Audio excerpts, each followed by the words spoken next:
the Anunnaki alien gods of Sumer. They did not come to worship. They came to rule.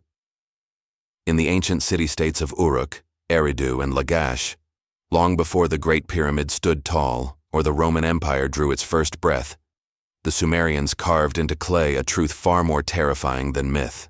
They spoke of the Anunnaki, mighty gods from the heavens who descended in fire and storm, their bodies glowing, their voices like thunder.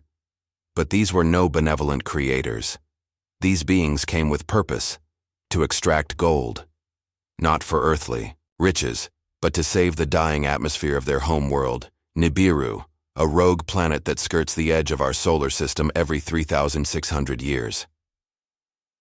They fashioned humans in the image of the gods, the tablets say, to bear the burden of the work. In ancient laboratories that may have existed where the Tigris and Euphrates still flow, the Anunnaki are said to have taken the DNA of primitive hominids and spliced it with their own, creating the first human being, Adamu. This was not an act of love or divine inspiration. It was a calculated biological shortcut to generate a slave species. The Anunnaki didn't raise humanity, they owned it. The horror mounts when one reads the Epic of Gilgamesh, where demigods wrestle with mortality and wrest truth from beings of the sky. The kings of Sumer claimed divine right by Anunnaki blood, suggesting they were hybrids, descendants of these terrifying masters. And what of the mysterious ziggurats, the massive temple structures with platforms pointing to the heavens? Some theorists argue they were landing pads for spacecraft, equipped to guide star chariots in and out of the Mesopotamian night. There is no record of the Anunnaki's death, only that they left. When Nibiru returns, so shall the lords of the sky. So we are left with a terrifying question. If they created us once, will they return to reclaim their creation? And if so, will they come back as gods or as jailers, Vimanas, flying machines of the ancient Indian sky wars? In fire they came, and with fire they waged war across the heavens, from the rain-soaked temples of Tamil Nadu to the silent stone ruins in Sri Lanka. Ancient Sanskrit texts echo with tales of war in the sky, fought not with bows and swords, but with flying chariots of iron and flame, the Vimanas. These were no poetic inventions. In texts like the Mahabharata, Ramayana, and Samarangana Sutradhara, Vimanas are described in gritty mechanical detail: how to build them, how they fly, what fuel they require. Even the weaponry is named: beams of light that melt steel and sound cannons that rip the air apart, a single projectile charged with all the power of the universe, an incandescent column of smoke and flame, as bright as 10,000 suns, rose with all its splendor. These aren't metaphors. They're descriptions of total annihilation, of what would today be recognized as nuclear warfare. Shockingly, archaeological sites like Mohenjo-Daro show signs of ancient destruction, radiation hotspots, melted stone, and skeletons still holding hands as though death came instantly. But who flew these crafts? The Ramayana describes Ravana, a being with 10 heads, soaring across the sky in his flying palace, the Pushpaka Vimana. His battles with Rama were not mythic duels. They were aerial dogfights, filled with missiles, decoys, cloaking devices, and energy shields. This is Star Wars, written millennia before science fiction existed. Some Vimanas are described as self-propelled, others as guided by thought. Could they have been AI-controlled crafts or alien drones? And who were the Devas and Asuras, beings from above and below, battling for control of Earth? Were they rival alien factions, and was Earth merely a strategic outpost in their cosmic war? The Samarangana Sutradhara, an 11th century engineering manual, explains in mathematical terms how to build a flying vehicle. It speaks of mercury engines, oscillating power systems, and materials that resist heat and gravity. But this knowledge vanished, hidden away by rulers who feared its power, or perhaps by the very beings who first brought it here. To this day, pilots in India have reported unidentified aerial vehicles soaring over the Himalayas, particularly near Konka La Pass, a restricted zone said to hide underground bases. Locals whisper of shining beings descending from the mountains as if the Vimanas never truly left, only went silent. Ezekiel's vision, the prophet, and the alien war machine, and the heavens opened, and I saw wheels within wheels burning with fire. In the barren exile of ancient Babylon, sometime around 593 BCE, a Hebrew priest named Ezekiel saw something that shook him to his core. This wasn't a vision of angels or divine light. It was a full-scale encounter with a colossal flying machine, described in haunting mechanical precision in the book of Ezekiel, chapter 1. A great cloud with flashing fire, and brilliance all around it. And from the midst came the likeness of 4 living creatures. The terror builds with every line. These creatures had faces of lions, oxen, eagles, and men, and they moved in synchronization with a terrifying glowing wheel that spun within. Another wheel.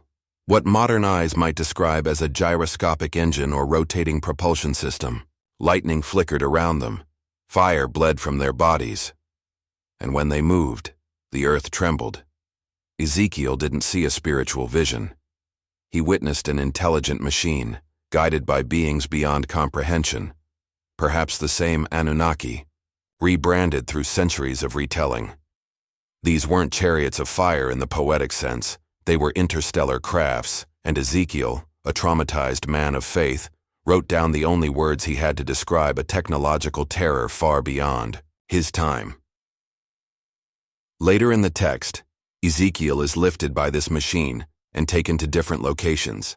He describes loud roaring sounds, burning coals, and eyes all around the wheels, what we might now recognize as lights, sensors, or surveillance drones. Incredibly, in 1974, NASA engineer Joseph Blumrich read Ezekiel's descriptions and became obsessed.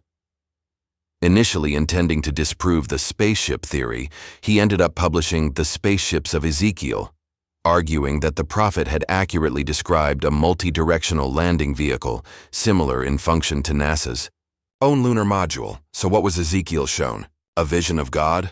Or a cosmic warning embedded in scripture by a man who witnessed alien technology, misinterpreted as divine power? And if these beings had the power to move through time, space, and mind, what else have they shown others hiding? Their messages in sacred texts, mythologies, and madness? The Nazca lines, alien runways in the Peruvian desert. They etched their secrets into the skin of the earth, so that only the sky could see. Across the sun-blasted plains of southern Peru, the earth bears ancient scars. Enormous perfect shapes, spiders, hummingbirds, monkeys, and geometric lines, stretched over 500 square kilometers of high desert, forming what the world knows as the Nazca lines. To the average viewer standing on the ground, they are meaningless. But from the air, they transform. Entire animals come into view, drawn with lines that are perfectly proportioned across hundreds of meters. Straight runways stretch for kilometers, some wide and flat enough to land a modern aircraft. But these lines are over 2,000 years old, etched by the mysterious Nazca people, who left no written language, no tools, and no explanation. And so, the question lingers like a shadow. Who were they trying to signal, and who were they copying? It looks like an airport, said Erich von Däniken, the controversial father of the ancient astronaut theory. But who was flying here? Some of the lines are perfectly straight over mountains, across uneven terrain, impossible to create without a bird's-eye view or aerial assistance. There are trapezoids, arrows, zigzags, and long runways that point to the solstice, but also to constellations, planetary alignments, and possibly even star systems not visible to the naked eye. The horror lies not just in their size, but in the implication. These markings were made for those above, not those below. Some glyphs appear to be maps, landing instructions. Others seem almost like circuit diagrams or blueprints of energy flow. Could they be replicas of ancient craft layouts, memorialized in the desert by those who saw ships descend long ago? Local legends speak of star gods who descended in glowing birds and taught them astronomy, agriculture, and sacrifice. The Nazca priests, in fear and awe, cut off their tongues, drained their blood, and offered hearts to the sky, hoping the star gods would return with favor instead of fire. And yet, they never returned. Or perhaps they did, and saw what we had become. In 2020, New geoglyphs were discovered using AI and satellite imaging, suggesting we've barely scratched the surface. The lines may stretch even farther into the desert than we thought, hidden beneath centuries of dust, waiting for the right eyes, or perhaps the right visitors, to find them again. The Dogon people's Sirius connection. How did they know about a star they could not see, unless someone told them? In the dusty cliffs of Mali, West Africa, lives a mysterious tribe, the Dogon, guardians of ancient lore passed down not through books, but by sacred oral tradition. They speak of star gods called the Nomo, beings who descended from the heavens in glittering vessels of fire, bringing knowledge, order, and warning. What chills modern scientists to the bone is that the Dogon have preserved for centuries accurate astronomical data about Sirius, data they should not have had. According to Dogon mythology, the Nomo came from a star system they call Potolo, what we now identify as Sirius B, a dense white dwarf companion to Sirius A. But Sirius B is invisible to the naked eye and wasn't even discovered by Western scientists until 1862 with a telescope. Even more disturbing, the Dogon knew that Sirius B is incredibly heavy, small, and orbits Sirius A in a 50-year elliptical cycle, which modern science only confirmed in the 20th century. How could a so-called primitive tribe possess precise astrophysical knowledge unless someone or something taught them? The Nomo landed in a spinning vessel with great noise and wind, the elders say. They looked like fish and could breathe underwater. To the Dogon, the Nomo were gods. But to modern alien theorists, the description fits that of amphibious, extraterrestrials possibly arriving in spacecraft capable of both space and aquatic travel. The Nomo were said to have brought language, agriculture, mathematics, and spiritual laws, but also punishment and the power to destroy. The Dogon still celebrate the Sigi festival every 60 years, aligned with the return of this invisible star. Their ceremonial masks and dances mimic the descent of the Nomo and their vessel's spiral descent, eerily resembling rocket launches and re-entry trajectories. Archaeologists dismiss this as coincidence or misinterpretation. But can we really call it myth when the cosmic math is accurate? When a forgotten tribe knows more about Sirius than most of the Western world did for centuries? And if the Nomo truly came from Sirius, are they still watching from that faraway system? Or worse, are they still among us, hidden beneath oceans waiting to surface again? The Egyptian star maps and the Orion mystery. As above, so below. Our gods do not rest in heaven. They rest among the stars. The pyramids of Giza, rising from the golden sands like fangs of time, are far more than tombs. They are messages in stone, star-aligned monuments etched with cosmic purpose. The ancient Egyptians believed their pharaohs did not die, but returned to the heavens, to a very specific place. Orion. The three great pyramids of Giza mirror the three stars in Orion's belt, Alnitak, Alnilam, and Mintaka, with eerie precision. The Orion correlation theory, made famous by Robert Bauval, posits that the pyramids were not only aligned astronomically, but constructed as part of a vast celestial map linking Earth to the stars. The ancient pyramid texts, the oldest religious writings in the world, tell of the pharaoh's soul rising to Orion to join the gods. Why Orion? In Egyptian cosmology, Orion was associated with Osiris, the god of death, resurrection, and the afterlife, who descended from the stars and ruled in the age of the gods. Alongside Osiris was Isis, linked to Sirius, creating a dual star system that was central to their mythology, and possibly their origin. The internal shafts of the Great Pyramid, misleadingly labeled air vents, are aligned with the Orion constellation and Sirius at specific moments in time, suggesting the pyramid functioned not as a tomb but as a stellar resurrection device, a gateway, a launch pad of the soul, or the body, to the stars. And here's the horror.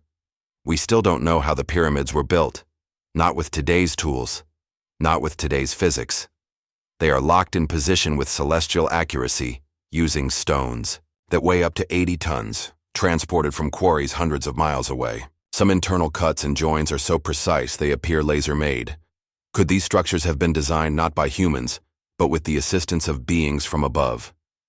Even more disturbing, star maps on ancient ceilings, like the Dendra zodiac, show constellations as they appeared over 10,000 years ago, long before the rise of dynastic Egypt. Were these records of sky watchers, or the navigational charts of ancient space travelers? If the pyramids are more than tombs, if they are beacons or landing markers, then what, or who, were they trying to guide home? And when they come again, will they recognize the world they left, Teotihuacan, the city of the gods? This was not built for humans. This was made for the gods, by something not of this earth. 30 miles northeast of modern-day Mexico City lies one of the greatest enigmas of the ancient world, Teotihuacan, the place where gods were born. It is vast, precise, and terrifyingly silent. At its center stands the Pyramid of the Sun, rivaling the Great Pyramid of Giza in size, built not by the Aztecs, but by a civilization so ancient their name is lost to time. No one knows who built Teotihuacan. The city's layout mirrors celestial alignments, with the Avenue of the Dead pointing directly at the Pleiades constellation, while the pyramids line up with Orion's belt. Beneath the structures lie underground tunnels, liquid mercury rivers, and chambers filled with mica, a mineral not native to the region, used in modern times for electromagnetic insulation. Why would a prehistoric society need electromagnetic shielding? Some researchers believe the city was more than a religious center. It was a power station, a landing grid, or even a control hub for extraterrestrial visitors. The Pyramid of the Sun, made from millions of tons of stone, was built atop a massive cave system, a hollow space that echoes like a resonance chamber, possibly used to amplify sound or energy. In 2015, researchers found liquid mercury flowing beneath the Temple of the Feathered Serpent, a rare toxic metal that the ancients had no practical use for, yet is found in modern propulsion systems and energy transfer devices. Even more disturbing were glittering spheres found in the tunnels, made of clay with a mysterious golden coating. Were these sensors, reactors, storage nodes? And who were the feathered serpents, beings described as part god, part dragon, who descended from the sky and ruled for thousands of years? Were they myth or memory? The Aztecs believed the city was so sacred, it was built by gods in the first era, before the world was reborn in fire. But what happened to its builders? There are no signs of battle, famine, or plague. The entire population simply vanished, as if taken, or perhaps called back to the stars. Even today, pilots report strange lights near Teotihuacan. Locals whisper that the ancient gods never left, but sleep beneath the city, waiting for the right alignment, the moment they will rise again and finish what they began. The Mayan stargates, portals to the sky world. They did not die. They traveled beyond, through the doorways carved by stars. Deep in the steaming jungles of Central America, the ruins of the Maya rise like skeletal monuments of a civilization obsessed with time, death, and the stars. They left behind vast cities like Tikal, Copan, and Palenque, all aligned with incredible astronomical precision. But what truly haunts the mind is their obsession with the sky world, a place they believed their gods, and sometimes their kings, could physically travel to, not in spirit, not in myth, but in body and craft, through stargates. Carvings across the Mayan world show rulers seated inside what look like capsules, surrounded by flames, controls, and what seem like breathing tubes. The most famous example, the sarcophagus lid of Pakal the Great, ruler of Palenque. It shows him reclining inside a craft, hands operating levers, flames erupting beneath his feet. Ancient astronaut theorists have called it the Mayan rocket ship. The Maya built pyramids and observatories that align not only with the sun and moon, but with Venus, which they called the morning star, the origin point of the gods. Their calendar cycles revolved around celestial conjunctions, as if they were counting down to return dates, or watching for open windows in time and space. When Venus burns brightest, the doors of the sky world open, reads an ancient Mayan codex. But where were these doors? Some point to La Puerta de Hayumarca in nearby Peru, a massive stone doorway carved into a cliff face known as the Gate of the Gods. Locals believe it is a portal that leads to the land of the immortals. Shamanic legends tell of priests who, using golden discs, opened the gate and walked into light, never to return. More compelling are Mayan ceremonial sites where geomagnetic anomalies occur, compasses spin wildly, animals refuse to enter, and electronics fail. These places were believed to be nodes, where the veil between worlds was thinnest. And then there's the question of where they went. The Mayans were master builders, astronomers, and engineers. But around 900 CE, they abandoned their cities, leaving behind temples, palaces, and observatories. No sign of war, no mass graves, no pandemics. Just silence. Did they walk into these stargates? Did they leave Earth forever? In 2012, the world panicked over the end of the Mayan calendar. But perhaps it wasn't an end, just the end of one cycle. Perhaps the countdown was never for us, but for them. A signal. A cosmic rendezvous, and the true horror may not be what happened to the Maya. It's the thought that they succeeded, that someone came for them, and they'll be coming back for us. Crop circles and the alien signature. They are not just symbols, they are messages, and we don't understand the language. For centuries, mysterious patterns have appeared overnight in fields across the world. Perfect circles, elaborate symbols, impossible geometries, all carved into the earth as if by a god's hand. But it wasn't until the late 20th century that the phenomenon exploded into global terror. England's Wiltshire countryside became the epicenter of what is now known as the crop circle phenomenon. But soon, patterns appeared in Germany, Australia, the US, and Japan. These weren't simple hoaxes. Some formations stretched over 700 feet wide, formed in under minutes, with no footprints, no broken stalks, and no entry paths. The plants were gently bent, not crushed, through a process that heated them from within, causing nodes to swell, almost as if exposed to microwave radiation. "It's like they were written into the earth by light," said one stunned researcher. Mathematicians and scientists analyzed these symbols and found within them complex mathematical equations, binary code, Mandelbrot sets, and even DNA sequences. One crop formation in 2001 at Chilbolton, England, responded directly to the 1974 Arecibo message, humanity's first intentional radio transmission to space. The formation contained a slightly altered version, suggesting the senders had humanoid DNA, a different solar system, and non-human physical characteristics.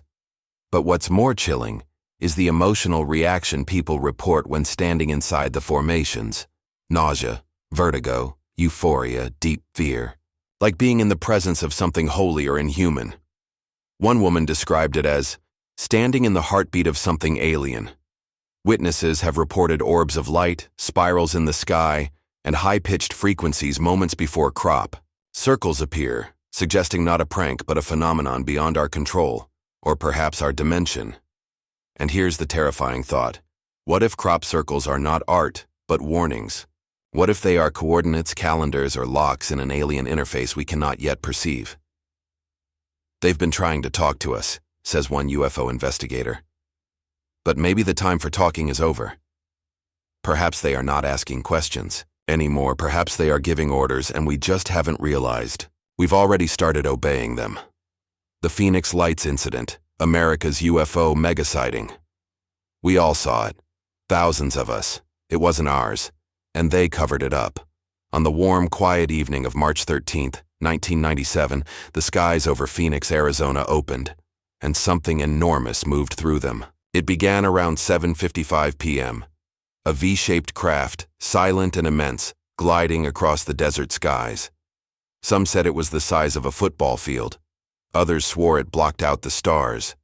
But what united them all, over 10,000 eyewitnesses, was one fact. It wasn't a plane. The lights were orbs, 7 to 9 of them, glowing amber, hovering in a pattern that no known aircraft could maintain. Some were stationary, others moved in formation, as if piloted by a singular intelligent force. No sound, no wind, just the impossible craft, floating like a ghost over the cities of Phoenix, Tempe, and Mesa.